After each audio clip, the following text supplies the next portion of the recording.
Well, welcome to Armagh City's home park, where it's North versus South in the Champions Cup here today. Glentoran representing the NIBFA take on Cherry Orchard. This first game, it's an under-13 match. Let's see who comes out on top.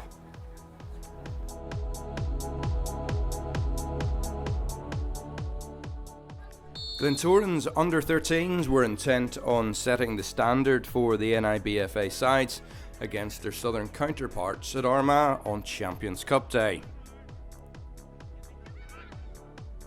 Some hesitancy in the Glentoran backline gifted Orchard's Jack O'Reilly with an early opportunity. His shot though was straight at Dylan Graham. Matthew Carson's ball over the top brought Charlie Lindsay and Aaron Whiteman into play. Whiteman's cross found Elliot Wood, who whizzed a header just wide of the Orchard goal. Glentoran's opener arrived after 18 minutes. Whiteman's corner fell to Wood. Matthew Carson fed Whiteman again for a second time, and Callum Marshall produced the most audacious overhead kick to make it 1-0 to Glentoran.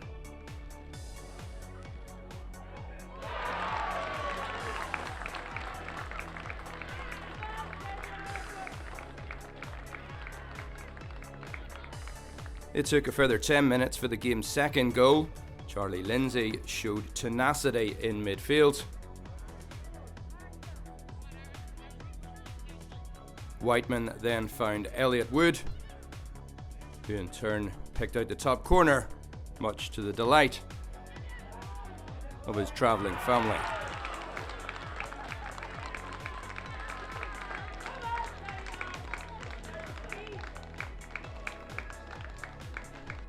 In the second half, Glentoran looked to increase their lead. Jake Donaghy's shot was easily gathered by Cian Clements in the Cherry Orchard goal though. And Orchard got one back. Minutes after the restart, Clements finding Craig King, who passed to O'Reilly, and O'Reilly slid the ball past Dylan Graham.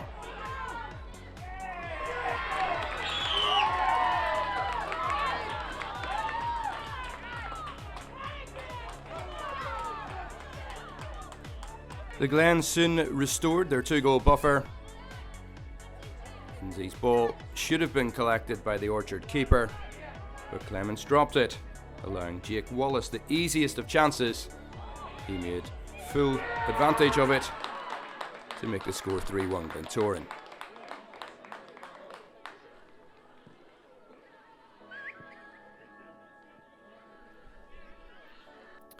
Charlie Lindsay continued to orchestrate in midfield, and he brought a decent save from Clements with just over 10 minutes of the game remaining.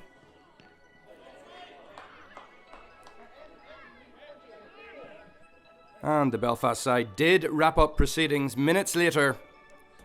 Elliot Wood fed Callum Marshall, who made sure Glentoran lifted the Champions Cup. Full time from Armagh, it finished Glentoran 4, Cherry Orchard 1.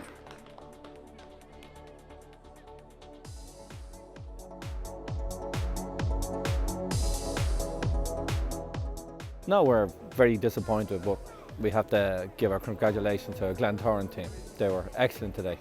They gave us a lesson in football, but we are disappointed. But football's about hard work and effort, and we just had to learn for that and just put our heads down and work a bit harder.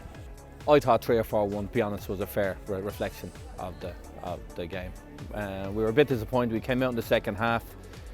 We got a goal back. We got a goal back, and we thought we'd push on from there. But fair play to Glentoran. They were a much better team on the day. Football is a simple game. It's all about hard work, effort, bit of character. But sometimes you learn a lot in defeat as well. We've had these boys for 5 years, and we have a lot of good players. But today we didn't perform, and we're very disappointed in that.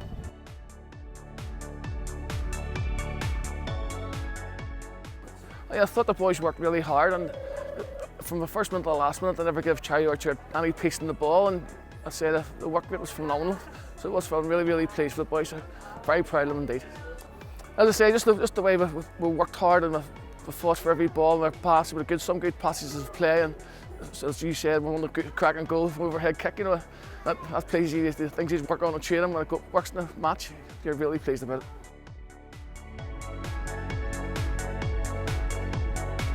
Hello and welcome to Armagh City's home park. The second game of the day in the Champions Cup sees Dungannon United Youth take on Belvedere. Both teams are out to lift the trophy today. Let's see, will it be the team from the north or the team from the south?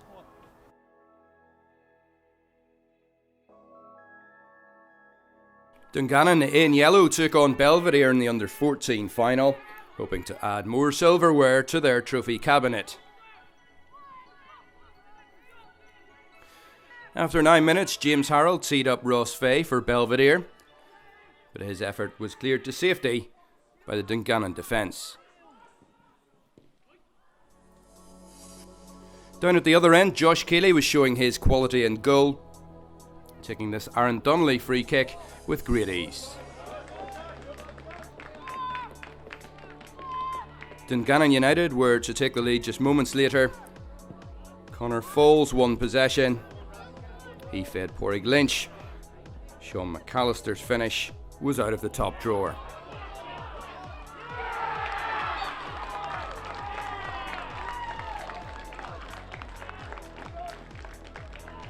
Belvedere were level just 2 minutes later, Ben McCormick finding himself in the perfect position to slot past Oisin Gibson to make it one apiece.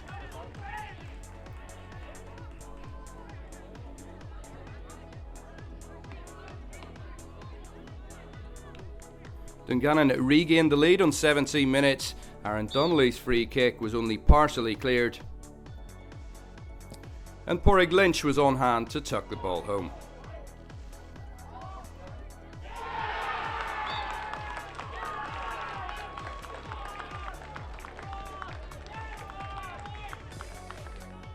Before half-time, Frankie Nwakolo showed good touch and pace before firing a shot straight at Gibson in the Dungannon goal.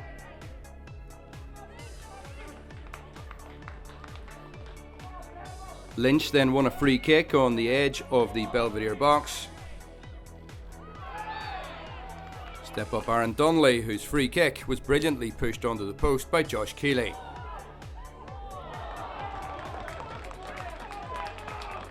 Just 6 minutes into the second half, Frankie Nwakolo raced clear of Dungannon's defence. He drew the keeper before making it 2-2.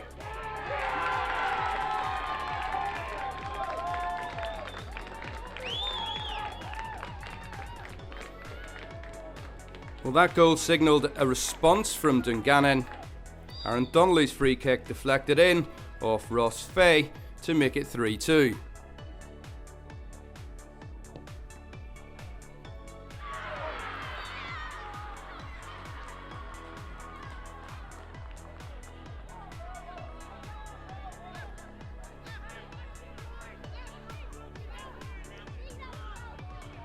Then right on the full-time whistle, a mistake in the Belvedere defence allowed Matthew Lennon to pick up possession before slotting home full-time from Armagh.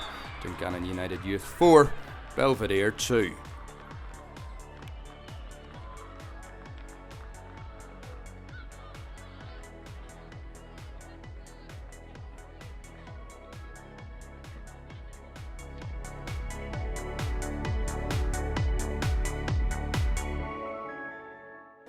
Well, I think it's a learning curve for our lads. You know, obviously travelling. Last year we travelled a lot in the All-Ireland and it brought us to this final. But in fairness to the lads today, the travelling sometimes, you know, nerves can settle in and things like that. And I thought some parts of the game was a bit nervous too, you know. No, I wouldn't make that an excuse. In fairness to Dungannon, they deserved to win. In fairness, we had opportunities in the game where their keeper made a couple of saves, but I wouldn't take it away. We haven't played in a few weeks, but it's not an excuse. It's 11v11 on the day, you know. In fairness to me, you know, I'm an honest sort of guy. I told them, you know, a couple of home truths basically. They're a fabulous bunch of kids. Since I've come in, this is our fourth final in 3 years. They're a great bunch of kids, but I do tell them, you know, how I feel, you know, after the game. And in fairness, there's great development in these kids, and that's the most important thing. Winning cups is fantastic. I like winning and development at the same time, but sometimes you can't win everything, you know.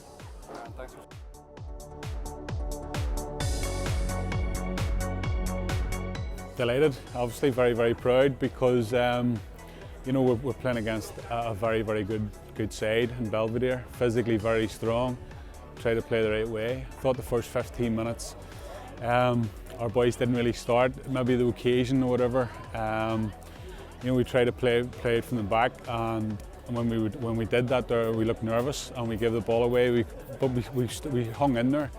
And once we settled down, we scored 2 good goals in the first half. But it took us those 15-20 minutes to get started. But as I say, once we settled down and started playing football, I thought we caused them lots of problems.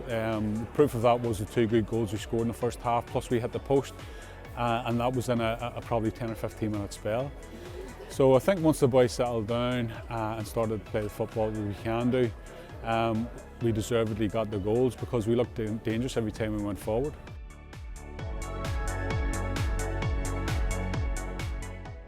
Well, next up here at Armagh City's home park, it's Linfield versus St.Josephs boys in the under-15 showpiece. Let's see from these two who will lift the Champions Cup.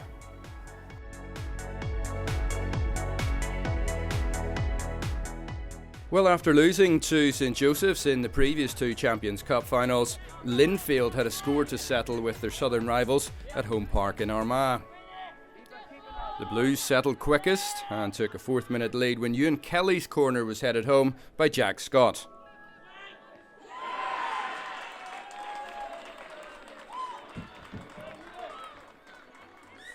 Well, Linfield were clearly out to put on a show for their travelling support, and that was evident in their play in the early stages. Ben Wiley played a pass to Mark Green, who won a 2nd corner in quick succession for the Belfast side.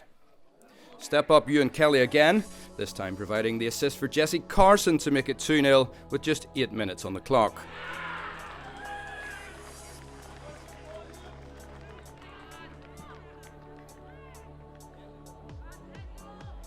Jack Scott was the standout player in midfield, but Scott couldn't manage to test Derek Dunn on this occasion. Well, Linfield went on to increase their lead before the break. Mark Green and Carl Johnston played key roles in the build-up. Lee Ray's half volley allowed the keeper little chance.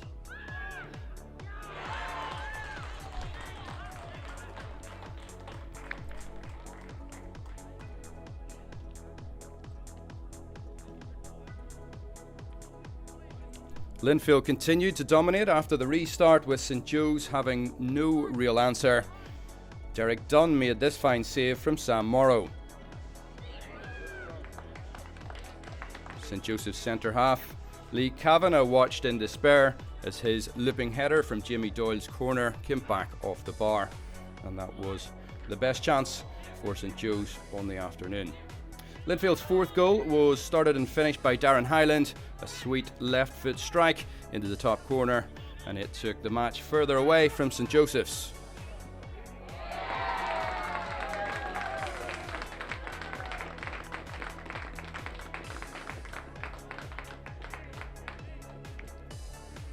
And then with just 3 minutes remaining, Linfield completed a fine day in Armagh.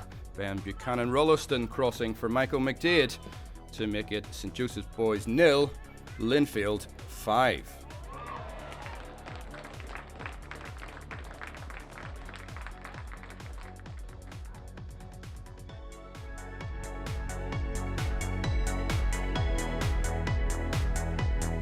Absolutely over the moon. This is our 3rd attempt at this trophy. We've lost 2, and thankfully today it was 3rd time lucky, 5-0. I mean, from the boys walked into the changing room this morning, you just sensed there was a want in them, a desire, and a total commitment to Linfield, and they showed that today from start to finish. I thought they were absolutely fantastic. 5-0, their goalkeeper made some fantastic saves, and as I say, all credit to Josephs, a fantastic club from Dublin. Great friendship we've had with them for many years, but it's one of the best Christmas presents I've had now, to be fair. I guess the goals that we scored, the fact that, I mean, we brought 16 to them, every one of them played their part. But the football that they played today I thought was frightening, particularly the first 30 minutes. Moved the ball well, scored some great goals. And I mean, that's the first goals we've actually scored from set pieces this season. The 2 headers particularly really pleased me, because it's the things we work on the training pitch. So they paid off today, and I'd also like to thank the men behind the scenes, Mr. Rodney Heasley, Peter Houston and Andy Kerr, who's a legend at Linfield Football Club. I'm just absolutely made up.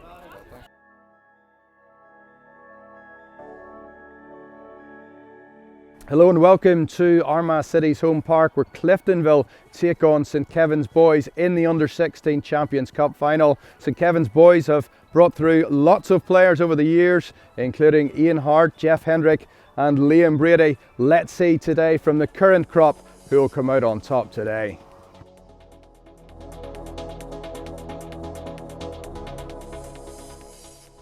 St.Kevins playing in orange got us underway in Armagh, and from that very first whistle they set out to pressurise Cliftonville.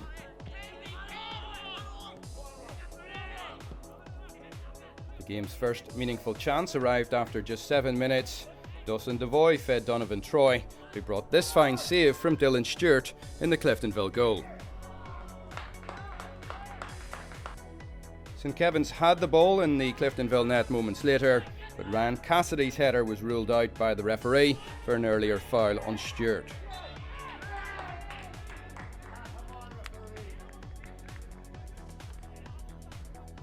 As the match progressed, it continued to be dominated by St.Kevins.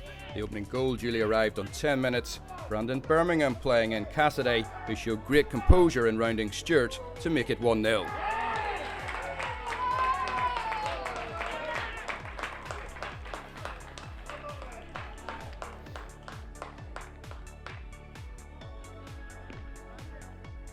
And just 6 minutes later, it was 2. Ryan Tierney's half volley came back off the Cliftonville post, and Ryan Cassidy reacted quickest to double his tally and his team's tally.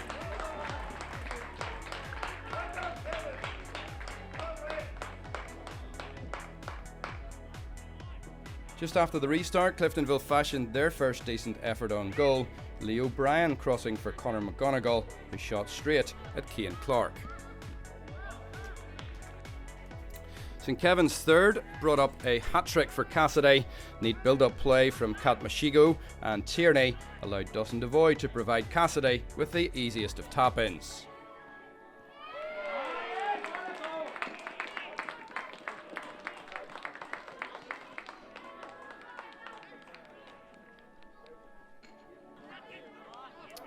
Then a couple of minutes before the end, Devoy showed plenty of fight, but he couldn't find a way past Stewart in the Cliftonville goal. Full time from Armagh, St.Kevins boys 3, Cliftonville 0.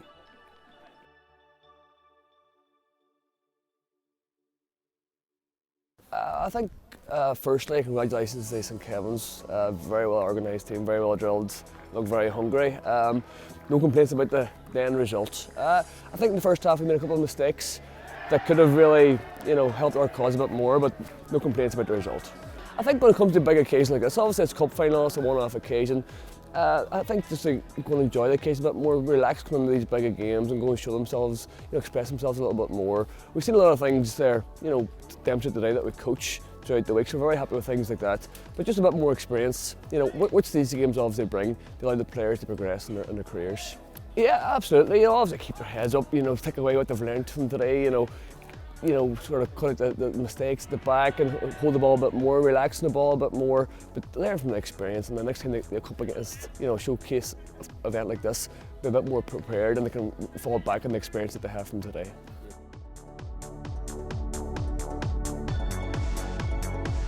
Yeah, very good. It was a great walkout for us. We've just finished our season and we're waiting for summer football to kick in March for us, so it was something to look forward to over the Christmas period, and it was great. Very well organised tournament, so we were delighted to be part of it. He's been excellent for us all year, to be fair. You see him, the 2 strikers off the team have just signed for Watford as well, so they'll be going over pretty soon. So they're just the top lads, but great players also. Very, very good. All Northern Ireland teams are very well organised, technically excellent as well. So we knew that it was going to be a tough walkout, and we knew that we had to be at our best to win the game. Nothing short of it.